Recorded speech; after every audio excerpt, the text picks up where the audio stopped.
नमस्कार बच्चों, आज हम चर्चा करने जा रहे हैं पत्र पर। पत्र एक स्कोरिंग टॉपिक है और परीक्षा में अगर हम कुछ बातों का ध्यान रखें तो पत्र में बहुत अच्छे अंक प्राप्त कर सकते हैं। पत्र दो प्रकार के आपके सिलेबस में दिए जाते हैं, औपचारिक पत्र और अनौपचारिक पत्र। इन दोनों में जो बेसिक डिफरेंस है, यानी कि जो बहुत सूक्ष्म अंतर है, वो अगर आप समझ लेंगे तो आपको आसानी रहेगी समझने में कि हमें पत्र कैसे लिखना है। औपचारिक पत्र यानी फॉर्मल लेटर का एक निश्चित प्रारूप होता है, एक फॉर्मेट होता है, निश्चित लैंग्वेज होती है। उसी लैंग्वेज में, उसी फॉर्मेट में हमें उस पत्र को लिखना होता है। जबकि अनौपचारिक पत्र हम अपने फैमिली मेम्बर्स के लिए, अपने दोस्तों के लिए लिखते हैं, इसलिए उसके लिए कोई निश्चित फॉर्मेट की ज़रूरत नहीं होती। केवल हमें संबोधन, अभिवादन का ध्यान रखना पड़ता है। अनौपचारिक पत्रों में हम अपने मन की बात सरल और सहज भाषा शैली में कह सकते हैं, उसका विस्तार कितना भी कर सकते हैं, उसको छोटे में भी लिख सकते हैं, संक्षिप्त में भी लिख सकते हैं। लेकिन औपचारिक पत्रों की अगर हम बात करते हैं तो औपचारिक पत्रों में आपको एक तो ये ध्यान रखना पड़ेगा कि आप वो पत्र किसी विशेष अधिकारी को लिख रहे हैं, जो कि किसी विशेष विभाग का मुख्य अधिकारी है। तो ये दो बातें। इसके अलावा आपको ये देखना है कि औपचारिक पत्र में आपको विषय जरूर लिखना होता है। विषय के बिना औपचारिक पत्र को हम एकदम परफेक्ट या सही नहीं कह सकते। तो ये जो कुछ बेसिक बातें थी जो इन दोनों पत्रों को अलग करती है, और आज का जो ये वीडियो है इसमें हम चर्चा करने वाले हैं औपचारिक पत्र पर। औपचारिक पत्र का फॉर्मेट क्या हो जिससे कि आपको आसानी रहे और आप परीक्षा में अच्छे नंबर ला सकें। बच्चों, औपचारिक पत्र के फॉर्मेट को मैंने 3 पार्ट्स में डिवाइड किया है, 3 भाग में डिवाइड किया है, और इन तीनों भागों में से एक एक को हम ध्यान से समझते चलेंगे कि उनमें कौन सी ऐसी बातें हैं जिनका हमें विशेष रूप से ध्यान रखना होता है।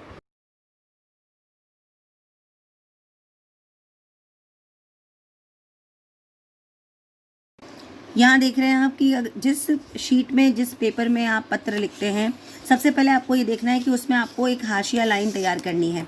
एक हाशिया लाइन खींच लेनी है यहाँ पर, इस तरह से स्केल से आप ये लाइन खींच सकते हैं।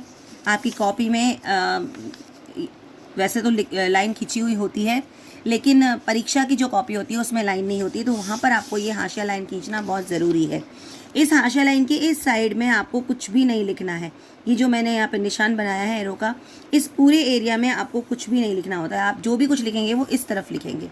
तो अब हम शुरू करने जा रहे हैं कि आपको सबसे पहले क्या लिखना है, यानी फर्स्ट पार्ट पर हम बात करने जा रहे हैं।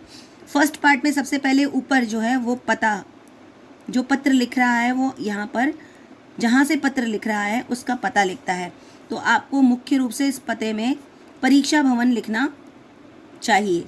परीक्षा भवन, अगर प्रश्न में कोई विशेष स्थान दिया हुआ है, आपके बारे में बताया गया है कि आप कहाँ के रहने वाले हैं, आपका नाम क्या है, तो वहाँ पर आप अपना पता लिख सकते हैं। अन्यथा मैं तो आपको यही सलाह दूंगी कि आप यहाँ पर पते में परीक्षा भवन लिखें। उसके बाद आप थोड़ी सी जगह छोड़ दीजिए, यानी कि एक लाइन छोड़ दीजिए, और इसके बाद में आपको लिखना है कि इस तरह से आपको यहाँ दिनांक लिख देना है, जिस दिनांक में या डेट में आप पत्र लिख रहे हैं। इसके बाद आप फिर एक लाइन छोड़ सकते हैं, और उसके बाद सबसे पहले आपको लिखना होगा सेवा में। इस तरह से सेवा में लिखने के बाद, ये कंपलसरी है, सेवा में आपको लिखना ही होगा औपचारिक पत्र में। उसके बाद दूसरी लाइन जो होती है कंटिन्यूशन में आपको लिखना है जिस पद को आप पत्र लिख रहे हैं, पद के लिए आप पत्र लिख रहे हैं, यानी आप स्कूल के प्रिंसिपल के लिए लिख रहे हैं, या थाना अधिकारी के लिए लिख रहे हैं, या शिक्षा विभाग के अधिकारी के लिए लिख रहे हैं, या स्वास्थ्य अधिकारी के लिए लिख रहे हैं, तो यहाँ पर आपको पद का नाम लिखना होता है। दूसरे स्थान पर पद का नाम, आपको पद का नाम नहीं बल्कि यहाँ पर जिस पद के लिए आप पत्र लिख रहे हैं उसका नाम, जैसे कि या तो आप प्रधानाचार्य लिखिए, प्रधानाचार्य, या फिर कोई अध्यक्ष या निर्देशक। इस तरह से आपको मुख्य पद का यहाँ पर नाम लिखना होता है। इनमें से कोई भी पत्र के डिमांड के अनुसार आपको एक इसमें से चूज़ करना होगा और वही लिखना होगा। इसके बाद पद के नाम के बाद आप इस जिस पद के अधिकारी को आप लिख रहे हैं, जिस पद को आप पत्र लिख रहे हैं, उसके विभाग का नाम यहाँ पर आपको दूसरे नंबर पर लिखना होगा। विभाग का नाम और पता, नाम और पता। जैसे अगर आपने प्रधानाचार्य को पत्र लिखा है तो आप विभाग का नाम लिखेंगे, यहाँ पर विभाग के नाम में विद्यालय का नाम लिखेंगे, किसी भी स्कूल का नाम आप लिख सकते हैं। अगर प्रश्न पत्र में किसी पर्टिकुलर स्कूल का नाम दिया हुआ है तो आप उसको यहाँ मेंशन करिए। अगर नहीं दिया हुआ है तो आप किसी भी स्कूल का नाम यहाँ पर लिख सकते हैं। आप किसी दूसरे अधिकारी को पत्र लिख रहे हैं, अध्यक्ष को लिख रहे हैं, निर्देशक को लिख रहे हैं, तो उसके विभाग का नाम यहाँ पर आपको लिखना होगा। तो इस तरह से जैसे मान लीजिए यहाँ पर विद्यालय हमने लिख दिया डीपीएस जयपुर, ये विद्यालय का नाम और पता हो गया। या हम शिक्षा विभाग को पत्र लिख रहे हैं, अध्यक्ष तो हमने ऊपर लिख दिया, यहाँ पर हम शिक्षा विभाग लिख देंगे। तो जो भी आप जिस भी पद को आप पत्र लिख रहे हैं उसी के विभाग का नाम नीचे आपको लिखना चाहिए। तो ये विभाग का नाम हुआ। इसके बाद में फिर हमें एक लाइन छोड़नी है, स्पेस छोड़ना है और यहाँ पर लिखना है विषय। विषय यानी जिस सब्जेक्ट में, यानी जिस वजह से हम पत्र लिख रहे हैं उसको हमें एक छोटे से वाक्य में यहाँ पर लिखना होता है, जो कि हमें प्रश्न पत्र में दिया जाता है। तो बच्चों आपने देखा इस तरह से ये जो पूरी एंट्रीज हैं ये पत्र का फर्स्ट पार्ट कहलाती है। इसको हम कह सकते हैं फर्स्ट पार्ट। इस फर्स्ट पार्ट में आप फिर से देख लीजिए, पता, दिनांक, उसके बाद सेवा में, फिर पद का नाम, फिर विभाग का नाम और फिर विषय। ये सारे पॉइंट्स आपको लिखना ज़रूरी होते हैं और ये निश्चित फॉर्मेट है एकदम, इसमें कहीं कोई चेंज नहीं होता। बस आपको ये देखना पड़ता है कि आप प्रधानाचार्य को पत्र लिख रहे हैं तो आप स्कूल का नाम लिखेंगे, आप अगर किसी अध्यक्ष को पत्र लिख रहे हैं तो उसके विभाग का नाम लिखेंगे। तो इस तरह से विषय भी आपको प्रश्न पत्र में देखने को मिल जाएगा। अब बच्चों हम दूसरे पार्ट पर चर्चा करने जा रहे हैं। यहाँ से आपका दूसरा पार्ट शुरू होता है और इसके लिए भी आप एक लाइन बीच में छोड़ सकते हो। दूसरे पार्ट की शुरुआत में हम लिखते हैं महोदय। अगर महिला को लिख रहे हैं तो महोदया। और इसके बाद में हमारी जो पहली लाइन होती है वो होती है खुद के परिचय की लाइन। परिचय की लाइन, इस परिचय की लाइन में आप क्या लिखेंगे? आप लिखेंगे इस परिचय में आप लिखेंगे उपर्युक्त विषय में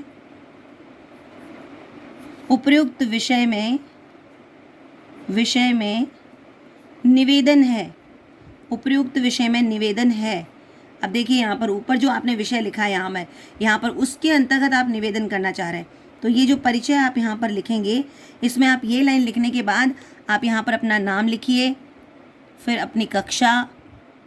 अगर आप स्कूल के लिए पत्र लिख रहे हैं, विद्यालय के लिए अगर आप पत्र लिख रहे हैं, प्रधानाचार्य को पत्र लिख रहे हैं तो आपको अपना नाम और कक्षा लिखना है। अगर आप किसी और विभाग के लिए पत्र लिख रहे हैं तो वहाँ पर भी आपको अपना नाम और कक्षा की जगह आपको लिखना पड़ेगा शहर का नाम। अपना नाम या कक्षा की जगह आपको लिखना पड़ेगा अपने शहर का नाम, शहर या राज्य का नाम। तो इस तरह से आपको इस अपना परिचय देने के बाद आप यहाँ से अगली लाइन से आप अपनी मुख्य बात शुरू करिए कि आप ये पत्र क्यों लिखना चाहते हैं। और 2-3 लाइन में आप अपनी इस बात को समझाते हुए अब आप अपने मुख्य विषय पर आकर के आप अंतिम पंक्ति में लिखेंगे, मैं उम्मीद करता हूँ या करती हूँ कि आप मेरी बात पर ध्यान देंगे या कोई उचित कार्यवाही करेंगे। ठीक है, इस तरह से ये अंतिम पंक्ति लिखने के बाद ये आपका जो सेकंड पार्ट है यहाँ पर ये कंप्लीट हो जाता है। इस सेकंड पार्ट में आपने विषय का विस्तार ही किया है बस, और कुछ भी नहीं किया। आपका जो कंटेंट था, आपका जो मुख्य विषय था, उसका आपने विस्तार कर दिया। महोदय से आपने शुरू किया, पहली लाइन में आपने अपना परिचय दिया और फिर बाद में आपने अपनी पूरी बात 4 से 5 लाइन में लिखने के बाद आपने ये लास्ट लाइन में अपने उस पूरी बात का कंक्लूजन दे दिया। और अब आप बच्चों इसको बोलेंगे हम सेकंड पार्ट। ये सेकंड पार्ट है जिसमें विषय का विस्तार हमें करना होता है। अब पत्र का तीसरा पार्ट शुरू होता है और इसके लिए भी हम यहाँ पर एक लाइन का गैप छोड़ सकते हैं। तीसरे पार्ट के शुरुआत में हम लिखते हैं धन्यवाद। सबसे पहले धन्यवाद के बाद हम नीचे लिखेंगे प्रार्थी। प्रार्थी का मतलब होता है एप्लीकेंट, यानी प्रार्थना करने वाला। तो प्रार्थी के नीचे फिर हम अपना नाम लिखते हैं और यहाँ पर अगर हम स्कूल के लिए पत्र लिख रहे हैं तो कक्षा लिखेंगे, और अगर हम किसी और विभाग के लिए पत्र लिख रहे हैं तो हम अपने शहर या कॉलोनी या मोहल्ले का नाम और राज्य का नाम लिखेंगे। तो इस तरह से ये हमारे थर्ड पार्ट जो है वो कंप्लीट हो गया, ये थर्ड पार्ट। अब आप देखिए इस पूरे पत्र को हमने 3 सेक्शंस में डिवाइड करके आपको समझाया है। फर्स्ट पार्ट में आपने क्या लिखा? सबसे पहले आपने लिखा पता, फिर दिनांक, सेवा में, उसके बाद पद का नाम, फिर विभाग का नाम और फिर विषय। और आप देख लीजिए कि ये तीनों चीज़ें एक साथ लिखी गई हैं। बाकी सब में एक एक लाइन की जगह छोड़ी गई है। उसके बाद सेकंड पार्ट में हम आ गए हैं हमारे मुख्य विषय पर, मेन कंटेंट पर आ गए हैं। इसमें आपने शुरुआत की है महोदय से, फिर आपने परिचय लिखा है, उसके बाद अपनी मुख्य बात को 4 से 5 लाइन में लिखेंगे और फिर लास्ट में आप अपनी बात को इस तरह से कहते हुए उसका एंड कर देंगे। और उसके बाद एक लाइन छोड़ करके फिर हम अपना थर्ड पार्ट लिखते हैं जिसमें सारी चीज़ें कंटिन्यूशन में आती हैं, कोई गैप नहीं छोड़ते बीच में। धन्यवाद, प्रार्थी, अपना नाम, कक्षा, शहर या राज्य का नाम।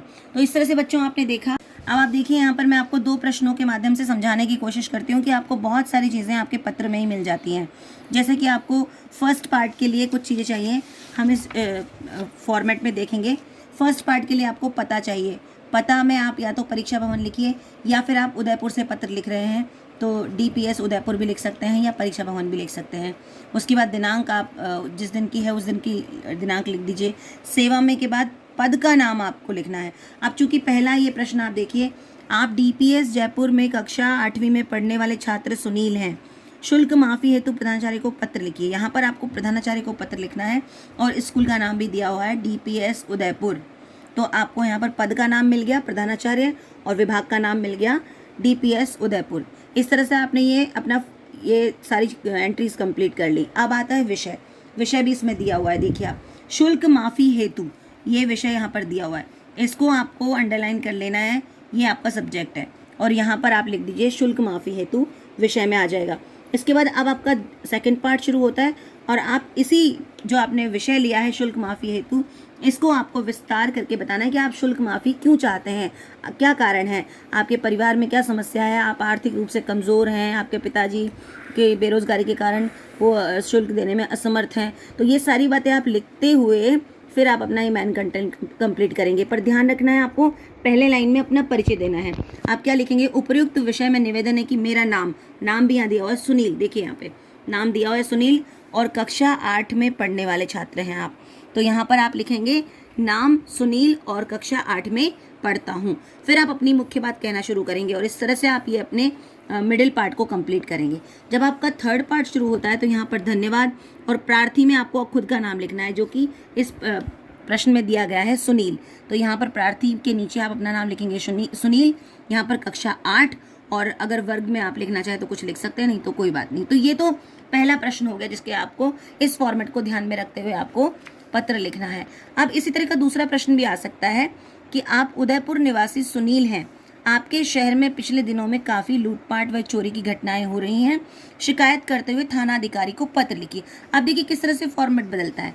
यहाँ पर परीक्षा भवन में आपने पते में लिख दिया परीक्षा भवन, उसके बाद दिनांक लिख दिया, सेवा में लिख दिया। अब शुरू होता है पद का नाम, यहाँ से आपको चेंज करना है। पद का नाम चूंकि आप किसको लिख रहे हैं, थाना अधिकारी को पत्र लिख रहे हैं, इसलिए यहाँ पर पद के नाम में आ जाएगा थाना अधिकारी। थाना अधिकारी कहाँ का होगा, उदयपुर का, क्योंकि आप उदयपुर के रहने वाले हैं। तो उदयपुर के रहने वाले इसलिए आप उदयपुर के थाना अधिकारी को ही पत्र लिखेंगे। अजमेर के थाना अधिकारी को तो लिख नहीं सकते, दिल्ली के थाना अधिकारी को लिख नहीं सकते, इसलिए यहाँ पर थाना अधिकारी के नीचे आप विभाग का नाम लिखेंगे उदयपुर थाना, या किसी पर्टिकुलर कॉलोनी का नाम लिखकर भी आप लिख सकते हैं और आगे उसमें उदयपुर लिख सकते हैं। जैसे बजाज नगर थाना उदयपुर, बजाज नगर या नेक झील थाना उदयपुर। तो ऐसे किसी भी थाने का नाम लिख करके आप उसके पते में उदयपुर लिख करके आप ये पार्ट कंप्लीट कर सकते हैं। अब आता है विषय। तो यहाँ पर विषय स्पष्ट दिया हुआ है कि पिछले दिनों में आपके शहर में काफ़ी चोरी की घटनाएं हो रही हैं, तो आप उसकी शिकायत करने के लिए पत्र लिख रहे हो। तो यहाँ पर आप लिख दीजिए चोरी की घटनाओं की शिकायत करने हेतु। तो इस तरह से आपका फर्स्ट पार्ट कंप्लीट हो जाता है। अब आपका सेकंड पार्ट शुरू होता है, उसमें आपको महोदय लिखना है, उसके बाद पहला आपका आएगा परिचय। तो उपयुक्त विषय में निवेदन है कि मेरा नाम, आप अपना नाम लिखेंगे, यहाँ दिया हुआ है सुनील, आप उदयपुर के रहने वाले हैं, इसलिए आपको अपने शहर का नाम लिखना होगा। कक्षा नहीं लिखेंगे आप, ध्यान रखना, कक्षा आप तभी लिखेंगे जब आप प्रधानाचार्य जी को पत्र लिख रहे हैं। तो यहाँ पर आप लिखेंगे मेरा नाम सुनील है, मैं उदयपुर का रहने वाला हूँ, और फिर आप अपनी पूरी घटना की जानकारी देंगे कि आपने ये पत्र क्यों लिखा है, आप क्या चाहते हैं। और ये सारी बातें लिखने के बाद आपका सेकंड पार्ट कंप्लीट हो जाता है। उसके बाद थर्ड पार्ट शुरू होता है। शुरुआत में आप धन्यवाद लिखेंगे, फिर लिखेंगे आप प्रार्थी, और नाम में आपको ध्यान रखना है, यहाँ पर सुनील नाम दिया हुआ है इसलिए आपको यहाँ पर सुनील नाम लिखना है और अपने शहर का नाम लिखना है। इस तरह से आप प्रश्न में ही कई सारी चीज़ें देख सकते हैं। देखिए मैंने अंडरलाइन की हुई है, तो आप भी जब प्रश्न को पढ़ें तो आप उसमें इन चीज़ों को अंडरलाइन कर लें। उसमें विषय दिया हुआ होता है, उसमें प्रार्थी का नाम दिया होता है, उसमें स्कूल का या विभाग का नाम दिया होता है। उन सब की मदद से आप आसानी से इस पत्र में बहुत अच्छे अंक प्राप्त कर सकते हैं। तो बच्चों, आपने देखा कि पत्र लिखना कितना आसान है। आज के बाद पत्र को रटना नहीं, बल्कि इन 3 पार्ट्स को समझते हुए, प्रश्न को पढ़ते हुए, उसमें से मुख्य बातें निकाल करके और आराम से आसानी से पत्र लिखना है। बच्चों, एक बात और ध्यान रखना, पत्र की भाषा सरल रखना है, अशुद्धियाँ कम करना है और कुछ चीज़ें आपको निश्चित रूप से, कुछ शब्दों को आपको निश्चित रूप से लिख करके कई बार अभ्यास कर लेना है, ताकि आपके अशुद्धियों के अंक ना काटे जाएँ। Best of luck. Thank you so much.